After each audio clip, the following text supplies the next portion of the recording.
민수기서 20장 1절부터 13절까지 이 내용은 그 유명한 무리와 물에 대한 내용이 소개되고 있습니다. 그래서 이스라엘 백성들이 이제 열 하룻길을 무려 40년 광야 세월을 이렇게 거치고 지금 오늘 드디어 40년이 되던 그 날이에요. 그랬을 때 이스라엘 백성들이 이제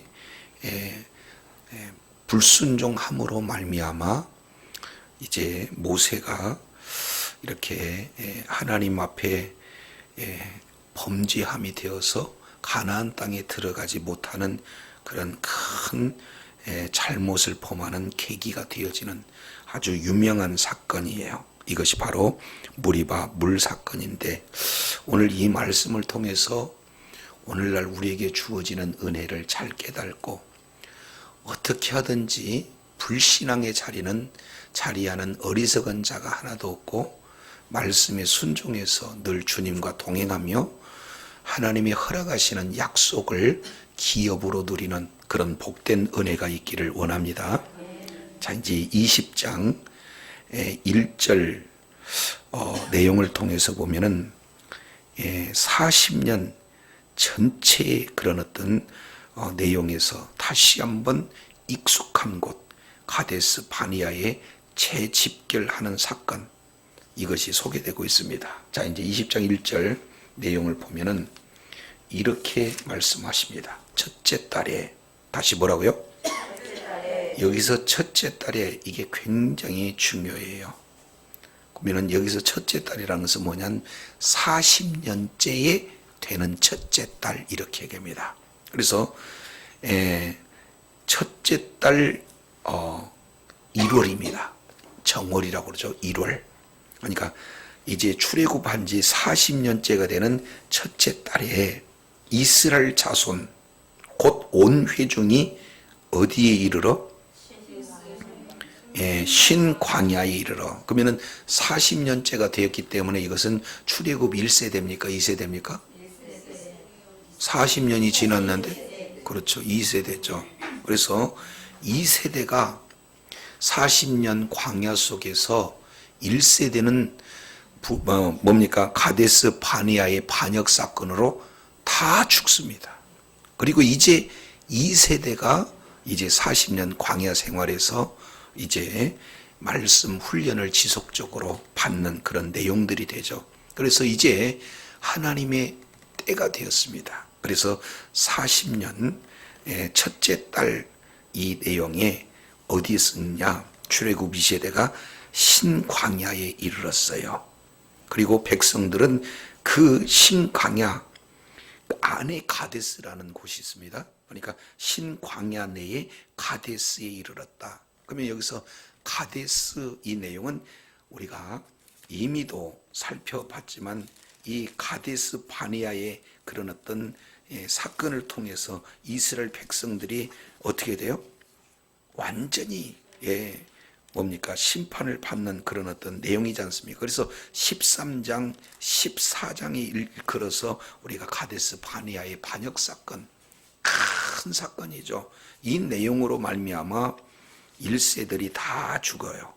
자, 그런데 그 반역 사건이 났던 그곳에 두 번째로 뭐 하는 겁니까? 거하는 거예요. 그래서 여기는 가데스, 이 신광야의 가데스 이 내용은 바로 이스라엘 백성들이 원래 출발했던 그 장소입니다.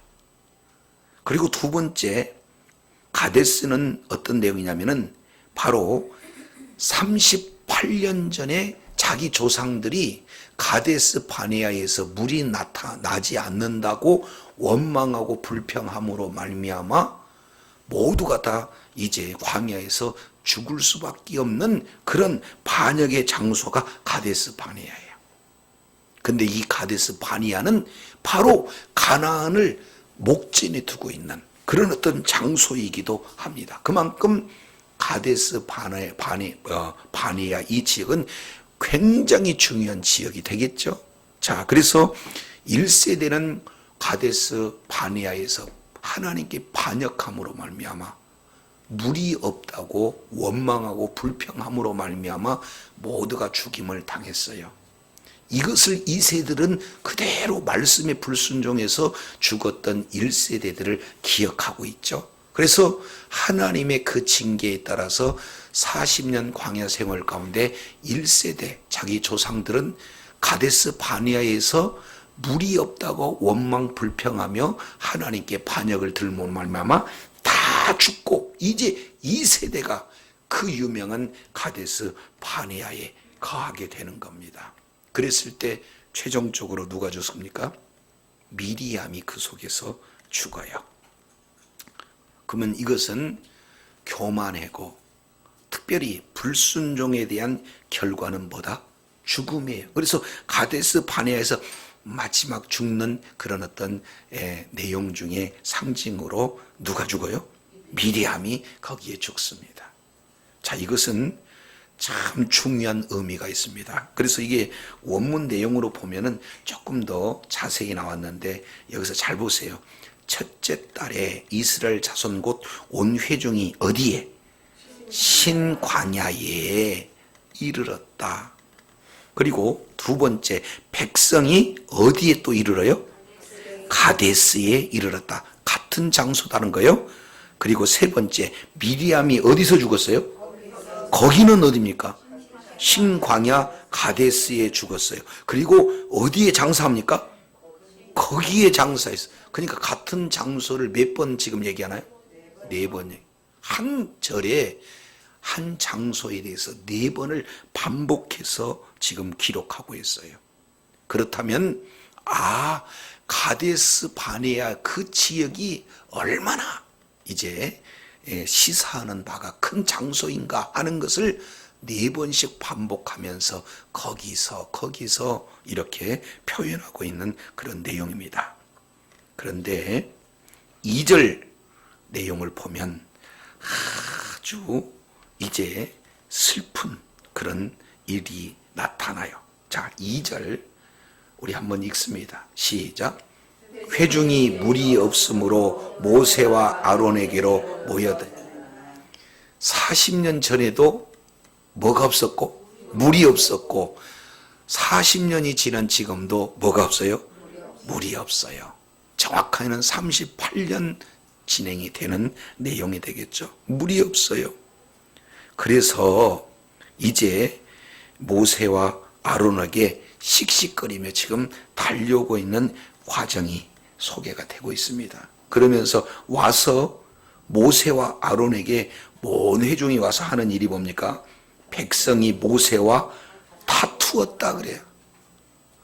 자, 여기서 이제 우리가 중요한 내용을 보면은 1세대가 물이 없으니까 뭐 했어요? 불평을 했어요. 그랬을 때 물이 없었을 때 1세대는 불평을 했는데 불평한 그곳에서 모세와 아론은 뭐 했습니까? 무릎을 딱 꿇었어요. 그랬더니 반석을 철화해서 물이 쏟아지는 줄로 믿습니다. 그러면 조상들이 그것도 근 60만 3,550명 이 엄청난 인원이 다 죽임을 당하는 그런 역사적인 그런 장소에서의 반역의 결과라면 이스라엘 백성들은 머릿속에 이것이 아주 뼛속까지 남아야 되는 거 아니겠습니까? 근데 1세대가 반역했던 것과 똑같이 2세대도 다를 바가 없어요. 38년 광야 생활에서 그토록 훈련을 받았음에도 불구하고 변화가 됐습니까? 안 됐습니까? 그래서 여전히 1세대와 똑같이 2세들도 물이 없는 것에 대해서 다투었다. 그러면서 이렇게 얘기해요. 우리 형제들이 여호와 앞에서 죽을 때에도 우리도 뭐 했으면 좋았다? 하여튼 까딱하면 죽는다는 거예요. 그래서 거기서 우리 조상들이 죽었던 것처럼 우리가 죽었으면 좋았을 것이다 하는 그런 내용이에요. 여기서는 계속 똑같은 그런 내용들을 반복하고 있는 것을 보게 됩니다. 자, 그러면서 4절에 이렇게 표현해. 너희가 어찌하여 여호와의 회중을 이 광야로 인도하여 우리와 우리 짐승이 다 여기서 죽게 하느냐. 너희가 어찌하여 우리를 애굽에서 나오게 하여 이 무슨 곳? 나쁜 곳으로 인도하였느냐. 이곳은 파종할 것이 없고 무화과도 없고 포도도 없고 석류도 없고 마실 묻도 뭐이다? 없도다. 5번 없도다. 그러면은 여기 무엇과 짝이냐면 2절 내용을 보면은 5절과 짝이에요. 물이 없다. 그것과 똑같이 이곳에는 없는 것이 5가지 쫙 기록되고 있죠. 파종할 곳도 무화과도 포도도 석류도 마실 물도 있어요, 없어요? 없어요. 자, 그러면은 여기서 이제 우리가 한 가지 생각해 볼 수 있는 내용은 우리 하나님께서 애굽 종살이를 하고 있던 이스라엘 백성들을 이끌어내 가지고 지금 이곳 가데스 바네아를 이게서 목적지로 삼았습니까? 아니면 가데스 바네에서 바로 눈 목전에 있는 바로 가나안 땅을 목적지로 삼았습니까? 그건 최종 목적지가 아닌데 거쳐가는데 잠시 어려운 환경이 있다 할지 하기에 이렇게 원망하고 불평하는 그런 모습들을 보게 되는 거예요. 저도 여러분도 이제 우리들의 최종적인 목적지는 어디입니까? 하나님의 나라예요. 가는 동안에 어렵고 힘들면 또 여전히 우리도 이스라엘 백성과 절대 뒤지지 않잖아요. 하나님 뭐 때문에 이런 어떤 내용이 내게 주어집니까? 이렇게 해요. 그래서 어떤 선교사님은 하씨 나와봐, 예씨도 나와봐 막 그랬다는 거예요.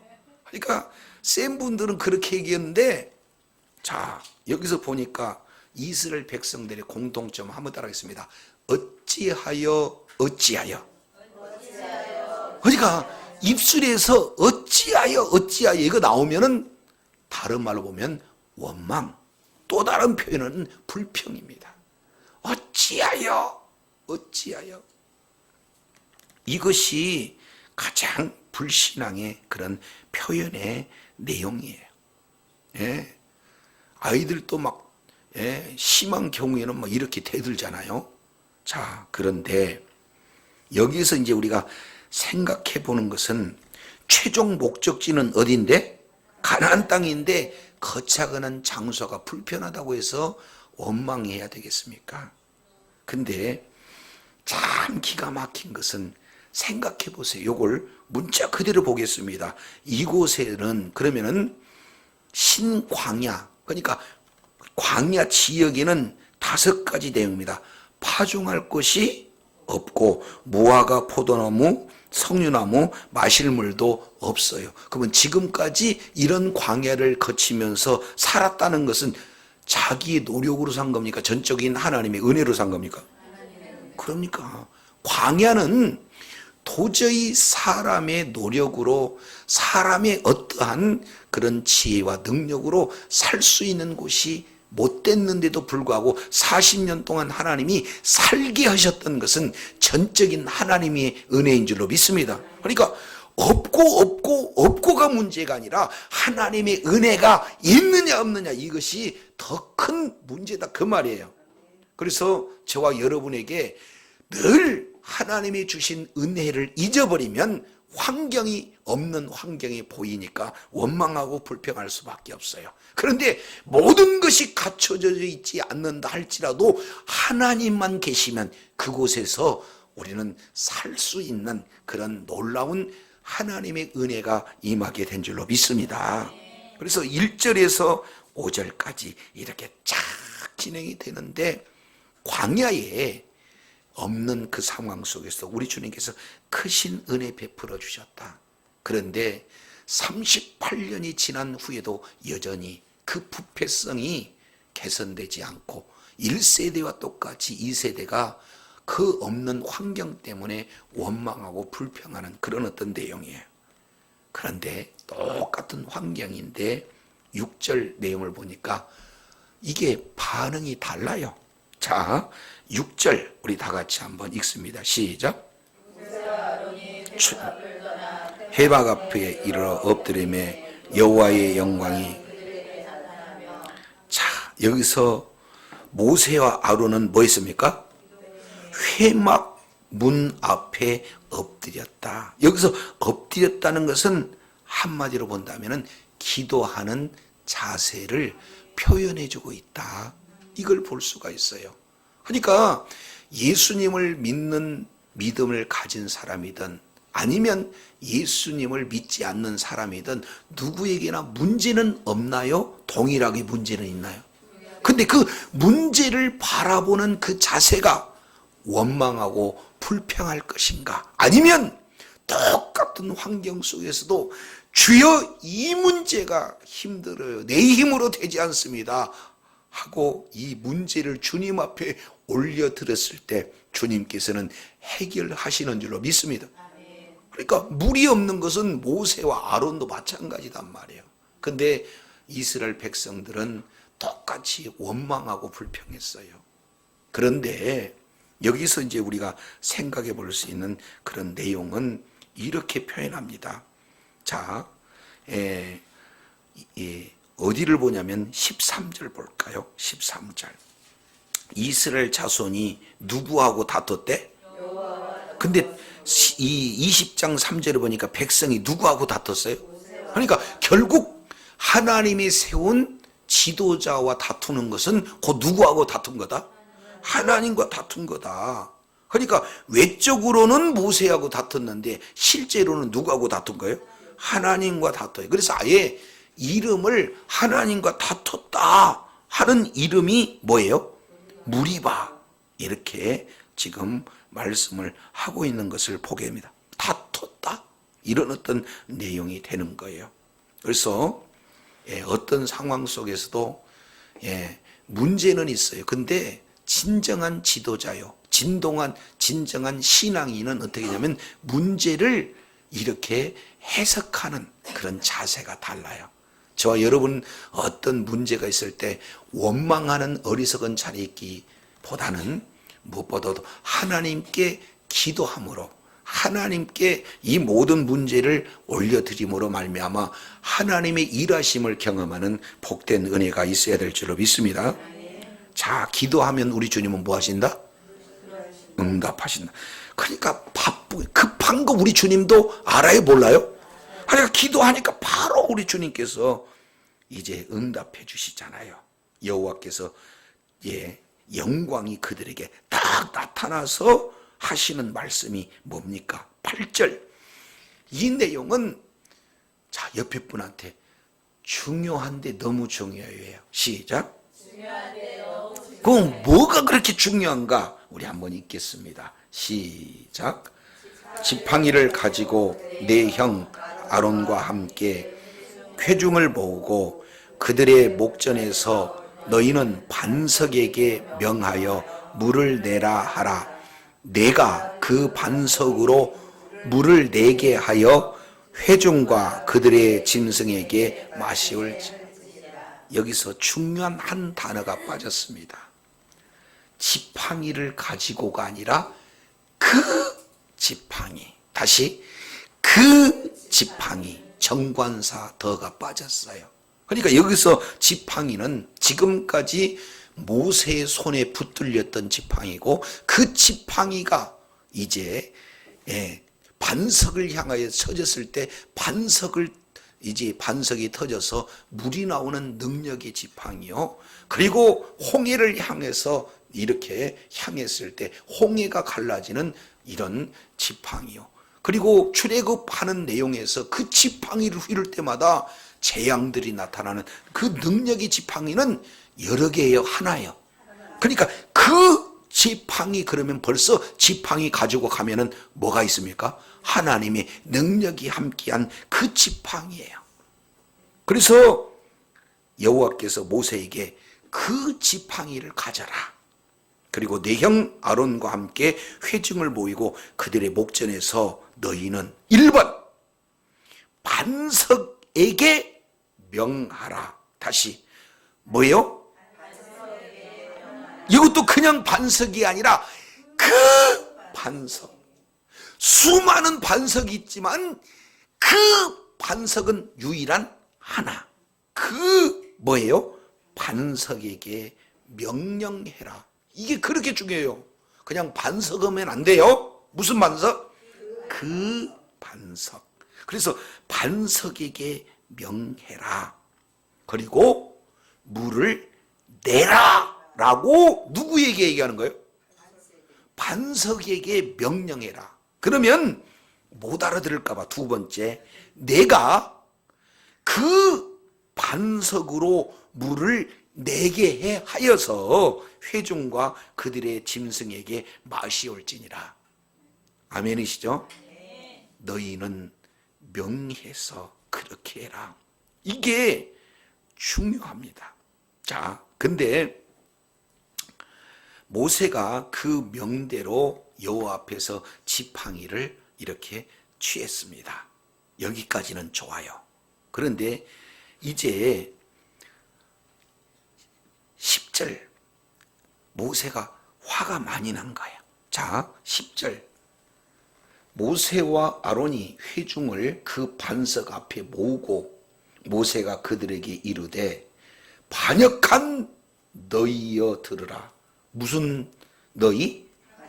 1세대도 무리바에서 반역했던 것처럼 2세도 역시 마찬가지로 똑같이 모세와 아론에게 다퉜다는 것은 하나님께 반역하는 행위하고 똑같아요. 그래서 반역한 너희여 들으라. 그리고 그 다음에 시작. 우리가 너를 위하여 이 반석에서 물을 내랴 하고, 여기서 중요한 내용이 주어가 바뀝니다. 그러면 물을 내게 하는 주체가 누군데? 아니, 여기 잘 보세요.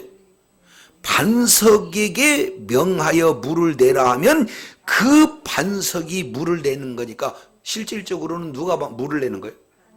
반석이 물을 내야 되는데 우리가 물을 내랴? 반석에서? 그러면은 실제 10절의 내용은 누가 물을 낸다는 겁니까? 반석이 물을 낸다는 겁니까? 우리가 낸다는 겁니까? 그죠? 그래서 주어가 바뀌어버리는 거예요.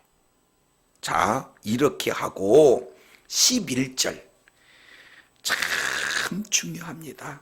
여기 이제 이 사건 때문에 모세와 아론이 가나안 땅을 들어가지 못한 그런 내용입니다. 자, 11절 모세가 그의 손을 들어 그 지팡이로 반석을 뭐예요? 물이 많이 쏟아 나오므로 회중과 그들의 짐승이 마시니라. 그러면은 회중과 짐승이 마신 것은 맞는데 문제는 뭐가 틀려졌어요? 한 번만 쳐야 돼요? 어디 8절에 한 번만 쳐라고 했어요?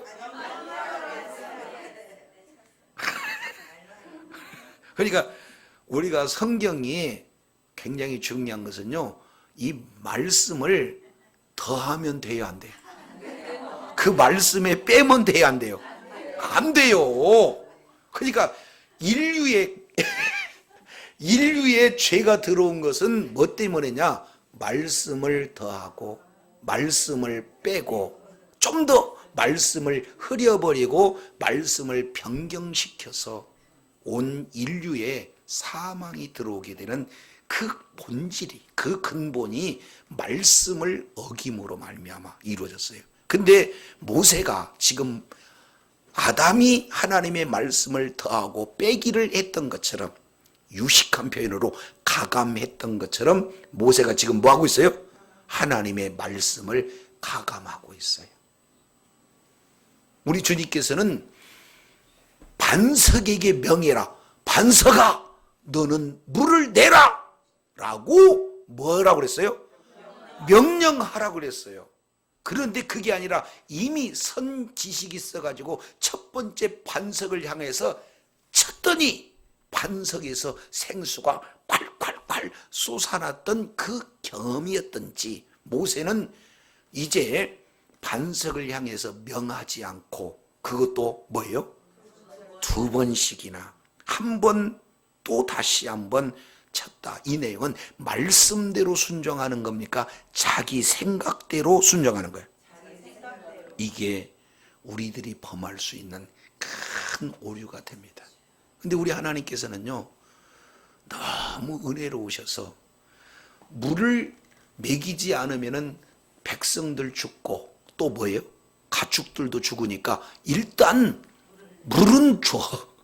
그런데 그 물을 내게 하는 하나님의 말씀이 아닌 자기 방법으로 진행했기에 모세와 아론에게는 큰 범죄가 되어지는 그런 놀라운 역사가 이렇게 임하게 되는 것을 볼 수가 있습니다. 자, 이것을 이렇게 표현해요. 12절. 왜 그랬는가? 우리 주님께서 왜 문제가 되는가? 그것을 구체적으로 말씀하십니다. 12절. 여호와께서 모세와 아론에게 이르시되 너희가 나를 뭐하지 않고? 첫 번째, 반석을 향해서 명령해라. 그러면은 반석이 너의 말을 듣고 그대로 반석에서 물을 낸다라는 것을 믿지 않았단 말이에요. 지금까지 자기 지팡이 일어났던 내용을 의지한 바가 크게 된 거죠.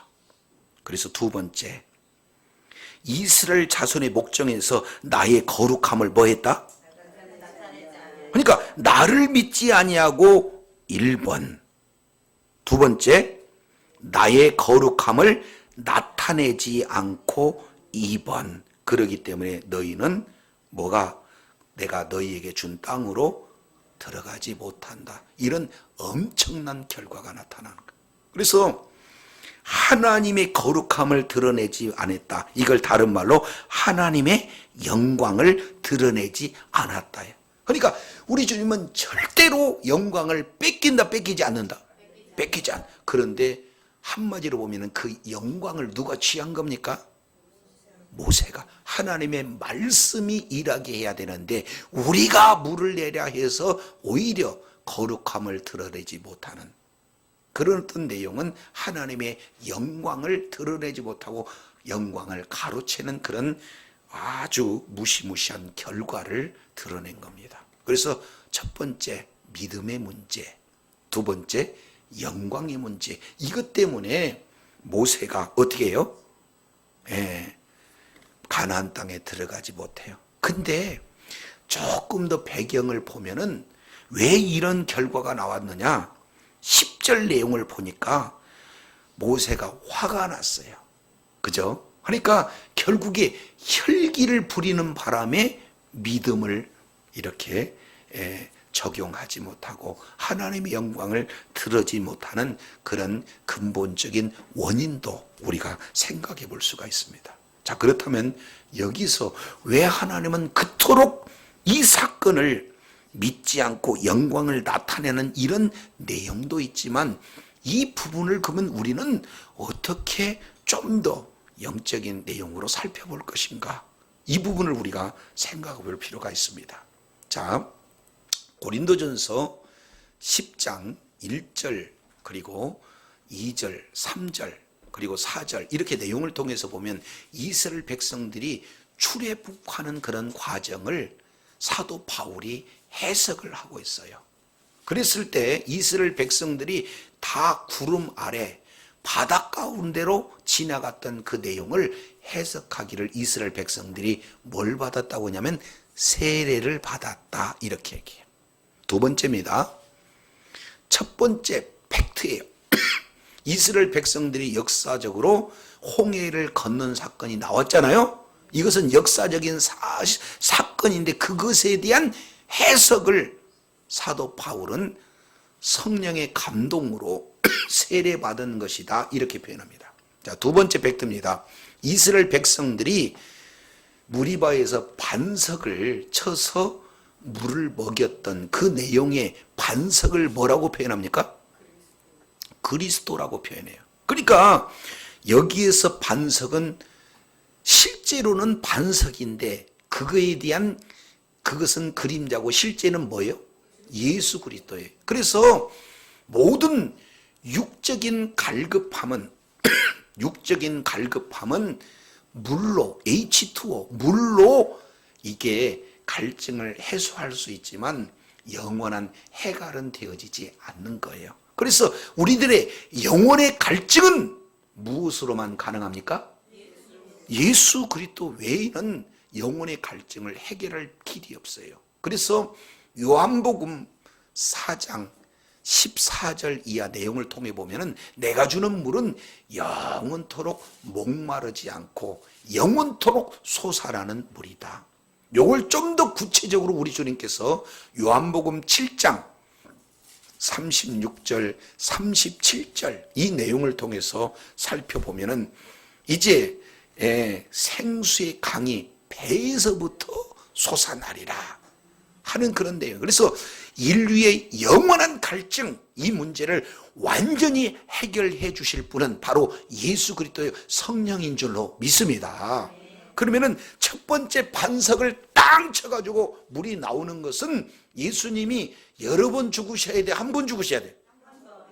한 번 죽으셔야 돼요. 그래서 그 속에서 생수가 쏟아지는 거예요. 자, 그런데 쳐서 능력의 모세의 지팡이로 쳐서 물이 나오는 것은 모세도 그리고 많은 사람도 이미 10개의 재앙을 통해서 다 알아서 그럴 수 있겠구나 모두가 다 인정하는데 이제는 도구를 사용하지 않고 뭔만 사용해요? 말로. 그래서 무생물한테 얘기해요. 무생물한테 바위야 너는 물을 내라 라고 명령을 하면은 바위가 하나님의 종 모세의 말을 듣고 물을 낸다는 거예요, 안 낸다는 거예요? 그러면 때리는 것이 더 쉬울 것 같아요? 말하는 것이 더 쉬울 것 같아요? 쉬운 건 말하는 게 더 쉽겠지만 인식적인 측면으로는 뭐예요? 이미 모세의 지팡이는 그냥 뭡니까? 휘둘르기만 하면 역사한다는 게 그들에게 다 알려져 있는 내용이니까 실질적으로 더 큰 믿음과 더 큰 순종을 요구하는 것은 반석을 향해서 물을 내라 이렇게 얘기하는 거다 그 말. 그래서 우리 주님은 예수님은 한 번 죽으셔야 되기에 반석이 깨져서 터져서 이제 반석에서 생수가 나오는 것은 예수 그리스도의 십자가 사건을 이야기했지만 두 번째는 어떻게 돼요? 명령하는 거. 이것은 성령께서 이제 십자가와 사건 이후에 진행해야 되는데 그걸 두 번씩이나 확인해서 때렸다. 그 얘기는 예수님이 죽으셔야 되는 거예요, 안 죽으셔야 되는 거예요. 근데 의미로 보니까 어떻게 되는 겁니까?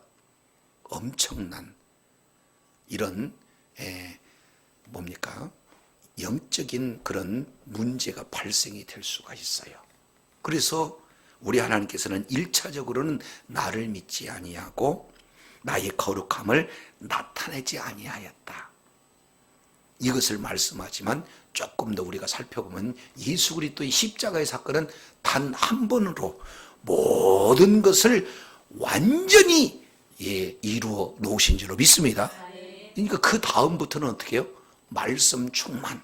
그래서 말씀으로 모든 것들을 가르치시고 말씀 가운데 진리 가운데로 이끌어서 우리 하나님께서 오늘 또 성령께서 예수님을 증언하고 성령께서 우리를 말씀 진리 가운데로 이끌어내는 사역을 진행하게 되는 줄로 믿습니다.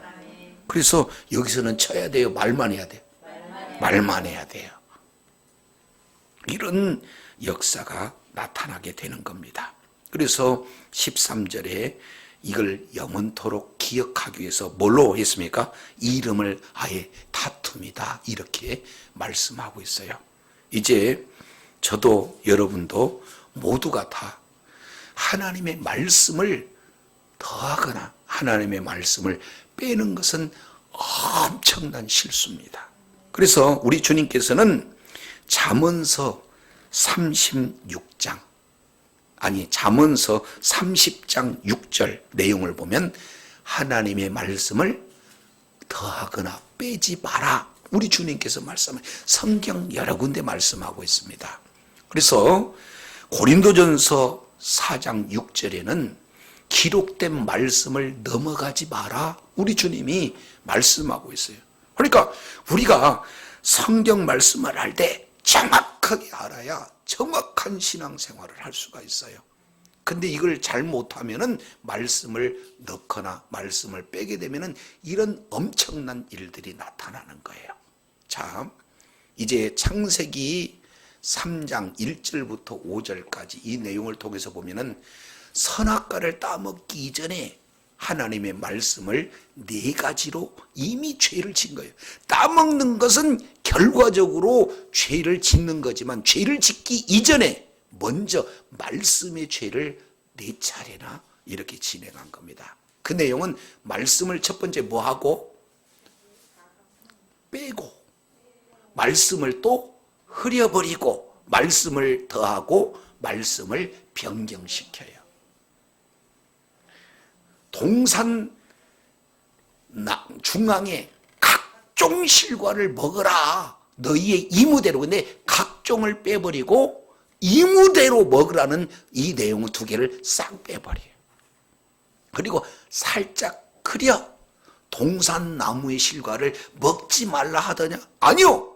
동산 중앙에 있는 선악과를 먹지 말라고. 근데 중앙에 있는 나무는 생명나무도 있고 선악과도 있는데 중앙에 있는 나무로 살짝 뭐예요?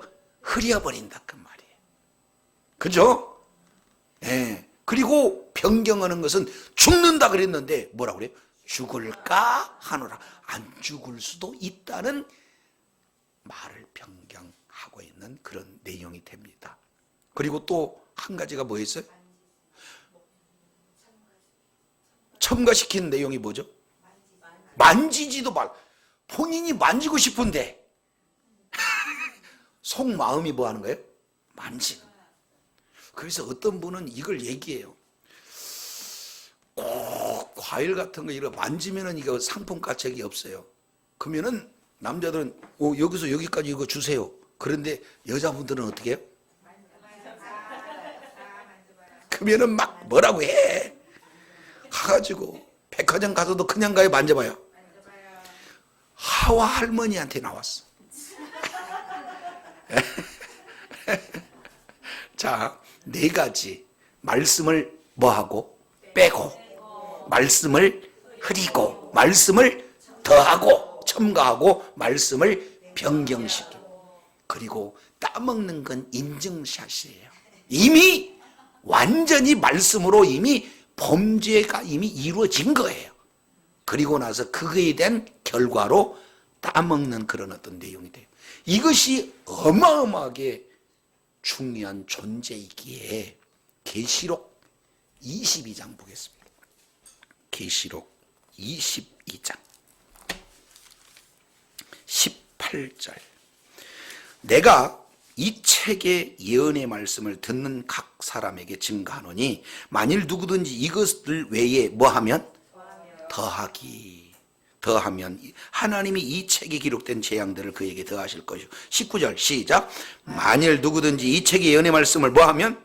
제하여 버리면 하나님이 이 책에 기록된 생명나무와 및 거룩한 성에 참여한 것을 제하여 버리라. 더하고 빼고 이 내용은 안 돼요. 그러니까 성경을 더해서도 안 되고 빼서도 안 돼요. 왜 그러냐면 창세기 3장 이 땅에 죄가 들어오는 것은 말씀을 더하고 빼는 문제였기 때문에 우리 주님께서 마지막 성경을 완성지을 때 더하고 빼는 문제를 강조하고 있습니다. 근데 오늘 모세가 무슨 일을 하고 있어요? 더하고 빼는, 변경시키는 그런 일들을 진행했기에 너무 그럴 수도, 저런 것 가지고 어떻게 단 한 번의 실수인데 왜 그렇게 하나님은 너무도 아주 무자비하게 그렇게 했을까? 근데 내용을 들어보니까 얼마나 심각한 죄인지를 우리가 살펴볼 수 있잖아요. 그래서 저도 여러분도 하나님의 말씀을 뭐예요? 이단처럼 구미에 맞는 거 쏙쏙 하는 이 내용은 위험한 방법이에요. 그러면 우리는 어떻게 해요? 하나도 빼지 않고 창세기부터 어떻게 해요? 쭉 읽어요. 읽어서 그 속에 있는 하나님의 의도를 우리가 바로 알아야 될 줄로 믿습니다. 그래서 말씀의 전문가가 돼서 아예 한 말씀을 바로 우리가 깨닫고 바로 이렇게 신앙생활하는 것이 주님 오시는 그날까지 내 생명을 지키고 또 하나님의 기쁨이 될 수 있는 방법이 되어진 겁니다.